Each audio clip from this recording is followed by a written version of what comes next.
সম্মাননা জ্ঞাপন নাফিসা খাতুন, পিতা শফিউল্লাহ জমাদার, মাতা সিদ্দিকা বিবি জমাদার, গ্রাম রাঙ্গাফালা, পোস্ট বেলপুকুর, থানা কুলপি, জেলা দক্ষিণ 24 পরগনা।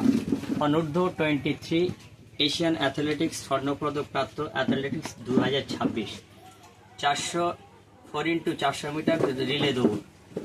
হে বীর যোদ্ধা, তোমার ভিতরে যে সুপ্ত প্রতিভা লুকিয়েছিল তা যথার্থ সময়ের সন্ধিক্ষণে সুন্দরভাবে বিকশিত হলো। তোমার স্বর্ণপদক প্রাপ্তি দেশের গৌরব। তোমার দেশকে যে একটি সম্মানের স্থানে পৌঁছে দিতে পেরেছ তার জন্য সমগ্র দেশের মানুষ তোমার প্রতি আস্থা, ভালোবাসা ও সম্মান প্রদর্শন করে। তুমি একটি প্রত্যন্ত গ্রাম থেকে গরিব বাবা মায়ের সন্তান হওয়া সত্ত্বেও নিজের প্রচেষ্টায় ও ঈশ্বরের কৃপায় সমাজের একজন গুণী মানুষ হিসাবে পরিচয় লাভ করলে।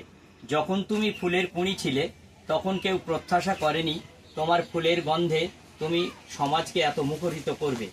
তোমার আগামী দিনে এই জন্য ঈশ্বরের কাছে প্রার্থনা রইল। মনে রেখো, কঠোর পরিশ্রমের কোনো বিকল্প নেই।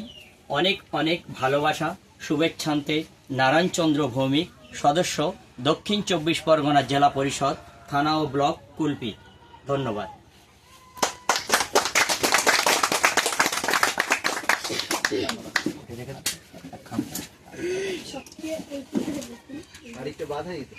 না না তারিখ দেয়া আছে, আর এটা হচ্ছে তোমার তুমি তোমার মতন করে নিও। হ্যাঁ, আমি তো আশীর্বাদ না করলে তোমাকে ওই আশীর্বাদ করবো না। আমার সারা জীবনের আশীর্বাদ থাকলো তুমি আরো প্রতিষ্ঠিত, আরো ভালো, আরো এগিয়ে যাও, আমাদের মুখ উজ্জ্বল করো। মুখ ভালোভাবে চেষ্টা করতে। ধন্যবাদ আমাদের এলাকার বিশিষ্ট সমাজসেবী এবং বর্তমানে যিনি জেলা পরিষদের সদস্য শ্রদ্ধেয় নারায়ণচন্দ্র ভৌমিকের জন্য জোরে করতালি।